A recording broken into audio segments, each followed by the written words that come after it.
Hey everybody, so today I want to talk about getting into cybersecurity.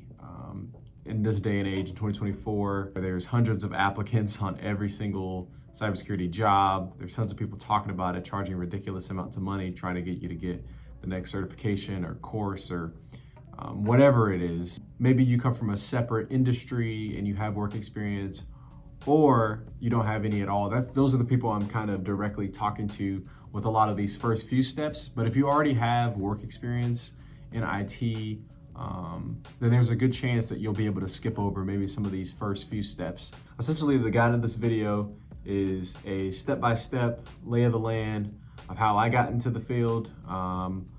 For those of you wondering who I am, I'm Markel Samuel. I'm a GRC consultant.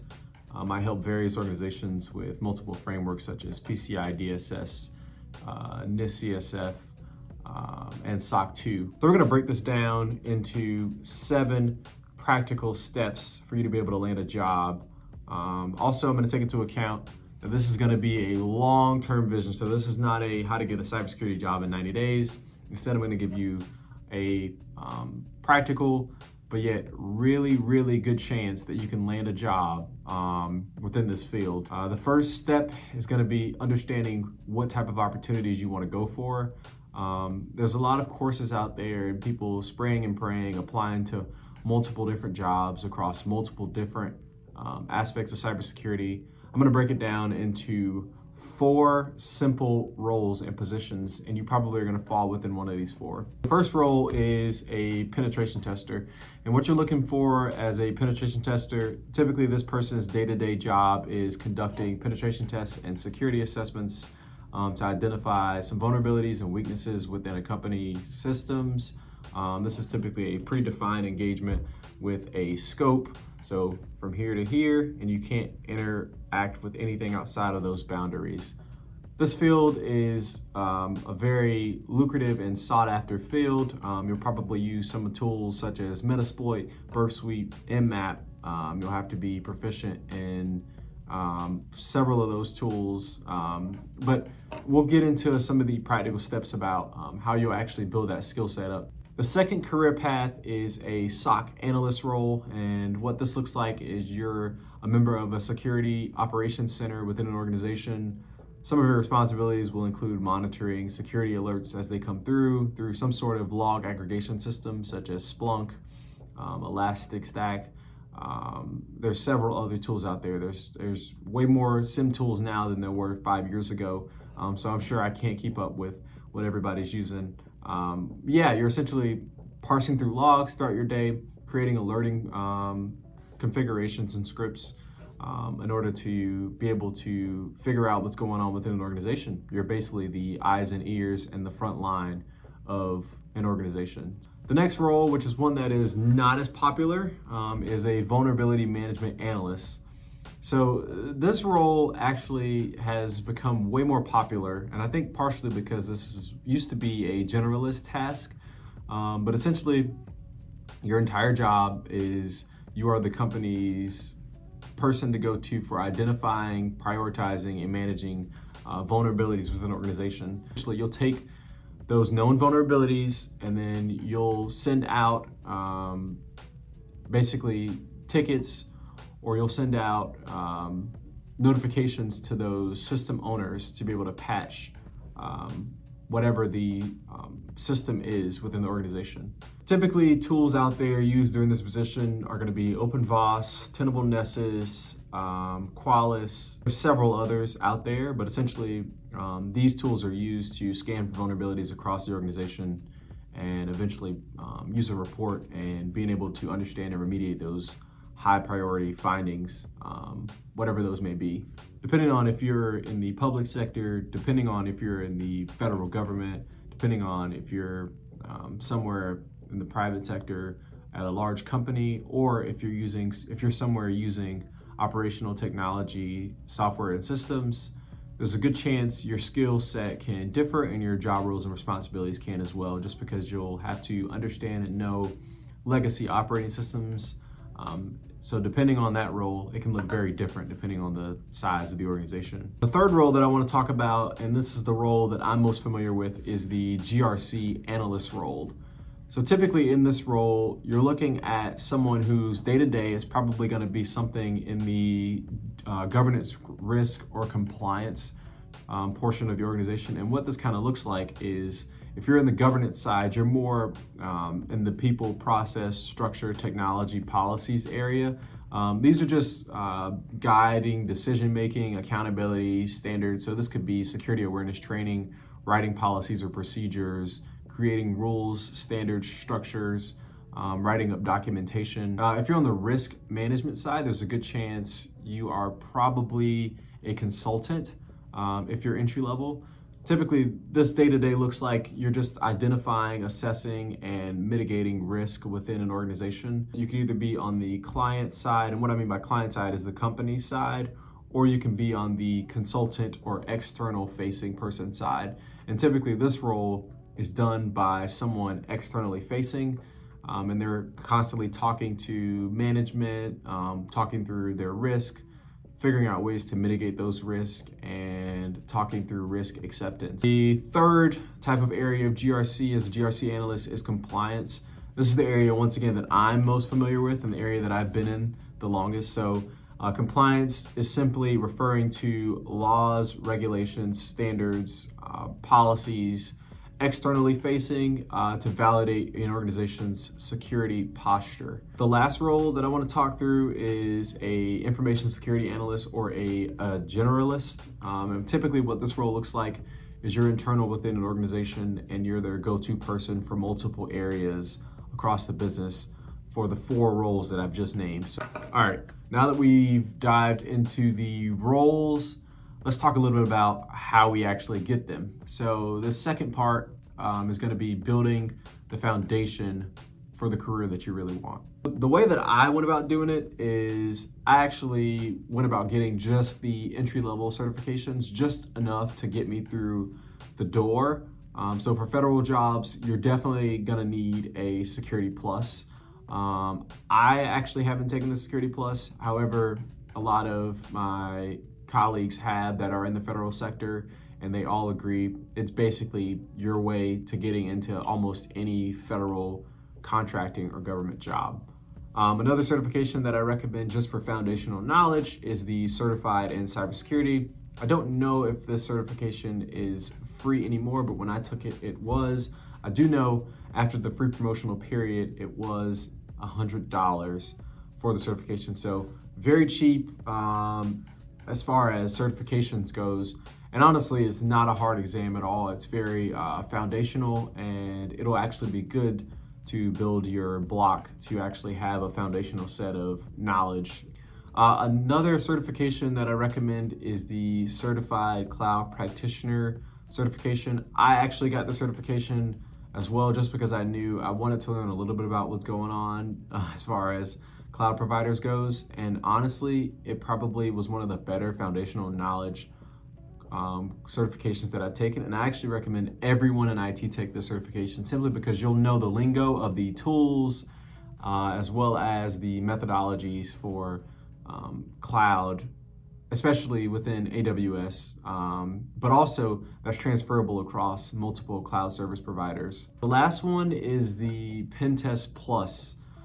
This is especially important if you're going to go into being a junior penetration tester, just because you'll have that foundational knowledge of penetration testing and you have at least something to validate that you've done what you're supposed to do. Once again, certifications are not the end-all be-all. You can't just go and get a certification and in 90 days expect to get a full-time entry-level role. That's not how I went about it. I created a long-term body of work, and I'll talk a little bit about how you can continue to build that. But this is important to build some sort of a foundational knowledge going into the field and at least breaking down that first gate of not having these certifications. I also recommend that while you're doing these certifications, you should try to go and complete a self-paced bachelor's degree.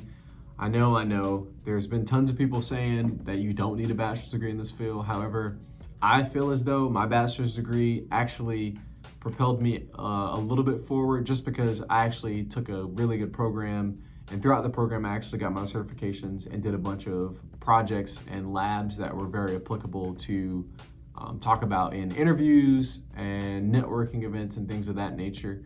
So I recommend a really good self-paced bachelor's degree. The reason I recommend self-paced is because you can actually take your certifications while you're doing your degree, or you can adjust your schedule, because what I'm about to tell you next requires also some more time. The third step is going to be gaining practical experience. For some of you guys, this is going to be the tough part, because you're probably looking at me like, Markel, how the heck am I going to do all of this and work at the same time? Trust me, it is possible. You'll just have to create a viable schedule for yourself. And this is why I recommend going with a self-paced bachelor's degree route, simply because with that self-paced bachelor's degree, you can scale back your classes or you can scale forward depending on how much time you have through your certifications and also through your job. So I recommend getting some sort of a job or internship. At the very least, do some hack the box labs if you're thinking about going into penetration testing. Do some CTF competitions if you're thinking about going into penetration testing. But you should also be doing that on top of, getting some sort of an internship. And as far as the jobs that I would recommend almost any entry-level IT job. So this can look like help desk. Some companies now are paying help desk as high as $25 an hour. And this is simply just something to get you some work experience that's tangible, as well as being able to insert yourself and figure out and volunteer within the organization while you're on the help desk to get some experience, right? So this is just your foot into the door. I've actually had a lot of friends who've done this route that I've recommended, and they say that within their interviews, people are actually most impressed that they had the patience, the energy and time to do the help desk. But also you can show within career progression, if you're within a help desk, you can talk to some people within your organization, try to get some volunteer opportunities to help maybe on the networking side, maybe talk to your security analysts, whoever that is within your organization, to get some security experience in whatever that is, right? And you can kind of tailor your experience. The fourth route, which is the most cliche and the one that people talk about the most, is networking and building relationships. I'm gonna tell you how to do it correctly. So typically the way that I tell people to do it and the way that I did it was, once you've gathered up, so in the process of doing all of this, once you've gathered up all of that experience of doing your certifications, of doing your schoolwork, and of doing some sort of help desk or personal projects on the side, you're gonna have some stuff to talk about. You're gonna have some questions for people. You're gonna have something you can talk about on LinkedIn. You're gonna have also people that you're talking to within this role, right? So within the help desk, within some of these competitions, maybe you've taken an internship at this point. Maybe you're within classes of other people who are just trying to get their bachelor's degree because their employer requires it, but yet they already have some sort of experience in the field. So I recommend leveraging the people that you already have within that circle somewhere, because somebody has some sort of experience or someone to point you to. That could be a mentor, or that could be someone to help you get your foot in the door somewhere. I recommend meetups just because it's an easy, quick way to get one-on-one interaction with someone in the industry and maybe get some advice or maybe get some help. And also, typically within local meetups, people talk about jobs that are open within their company, and you can possibly get a recommendation there. I would say look outside of your general area. I would make sometimes 1.5 hour trips for meetups as a day trip and come back. That's just the ultimate sacrifice I was willing to make, and it helped and pan out in the long term because I ended up getting a role by talking to someone within a meetup. Also, within these meetups, they'll typically have Discord groups, group chats, things of that nature, so I would get as involved as possible. Talk about some of the stuff that you're working on, ask for any help or guidance, because those people most likely are going to be willing to help, hence why they started a meetup group. So step 5, we're almost halfway there, is writing a resume and cover letter. So typically, I'm not going to go into too much detail in depth. I actually recommend Josh McAdor and some of his content as far as writing resumes and cover letters. He helped me a lot in landing some of my first roles and opportunities. You're just simply going to talk about the stuff that you've been working on that I've said, and trust me, you'll have a lot to talk about if you do those 3 steps that I told you, right? So very important to just document everything that you're doing and put that in a nice, readable, digestible format, not just for humans, but for the AI as well. The simpler as far as the structure, the better. Trust me, I know from experience. So step 6 is going to be nailing your interview. So at this point, you've had valuable experience, you've put it on your resume, you're applying to junior and entry-level roles, which I'll talk about in another video. After you've created your stellar resume and you've talked about some of the stuff that you've worked on, you're going to probably get an interview. Within the interview, what you're going to use is, once again, you're going to talk about those 3 things that I've just recommended you do, because you've documented it, you've made posts about it, you've talked to people within the industry, you've validated it. You can talk about one of the times that, maybe you're working on something, you asked for help, you got help, and you implemented it. You can talk about a personal project that you've been working on, something that you took a step further, maybe that you were doing during school. You can talk about something that was a learning opportunity for you in the help desk, a time that you volunteered within the help desk. Just gonna wanna try to show off those foundational skills that everyone looks for, right? Everybody looks for someone who's a problem solver.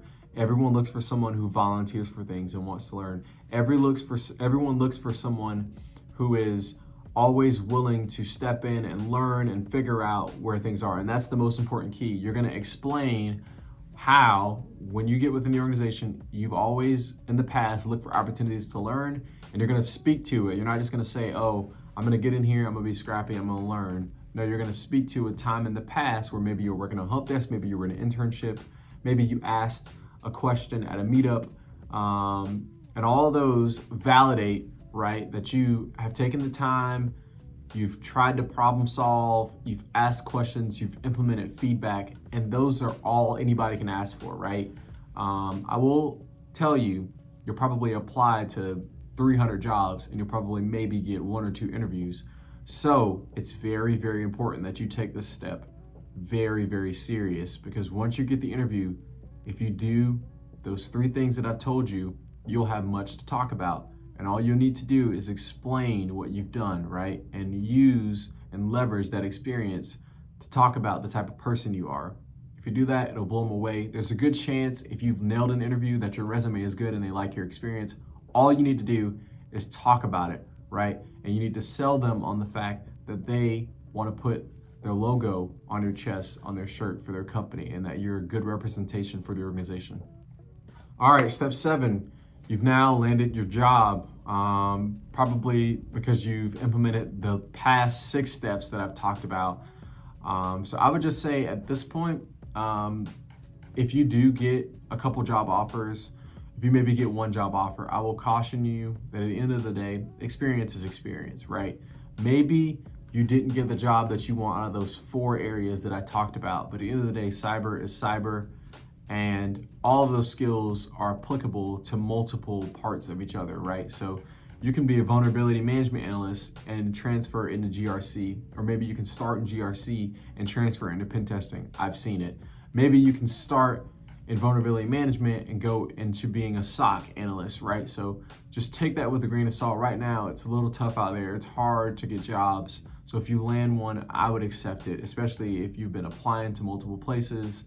And just remember, this is your opportunity to learn. So I wouldn't always just go for the position that pays the most. I would go for the position that helps you leverage your skills to learn and propel yourself forward into your career.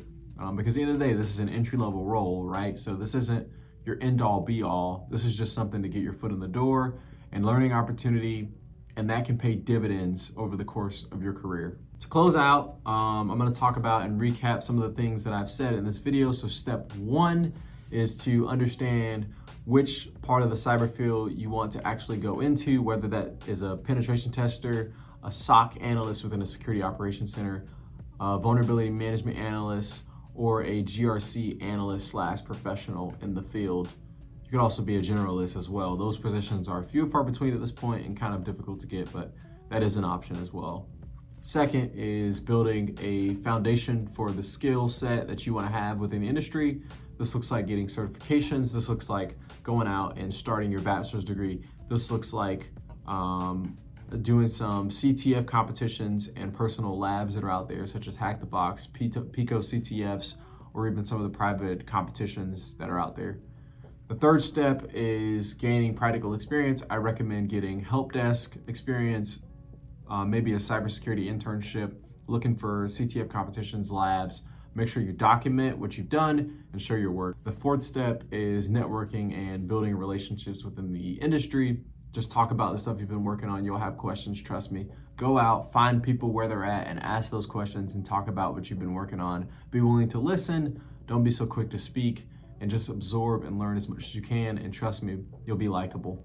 Craft an awesome resume. You're gonna need it because you're gonna be applying to a ton of jobs. Just simply talk about the things that you've been working on over the course of all of those steps that I've just given you. Once you get in the interview, just simply talk about what you've worked on as well. You've documented at this point. You're working hard, you're getting your certifications, you're getting your bachelor's degree, you're doing your personal home labs, you're working in the field, maybe as an intern or in the help desk. And then lastly, once you land your job offer, evaluate it and look for the best learning opportunity to propel you further into your career in the future. Thank you guys for watching. I really appreciate you coming and joining us. Please join the Patreon down below at InfoSec Huddle if you've enjoyed this content and want to see more. Also, you can feel free to reach out to me at Markel Samuel. That's MarkelSamuel23@gmail.com. All right, don't be discouraged. Maybe you started at some point during this journey. Maybe you're working in help desk and you just got to backtrack and do some of those steps that I've said before to propel your career. Maybe you've got the certifications. Maybe you have a bachelor's degree, but you're struggling to land in an entry-level role. Just do those next steps that I've said as well. But ultimately, just don't get discouraged. It takes time. All of this is not something you can do in 90 days, even though some content creators say otherwise.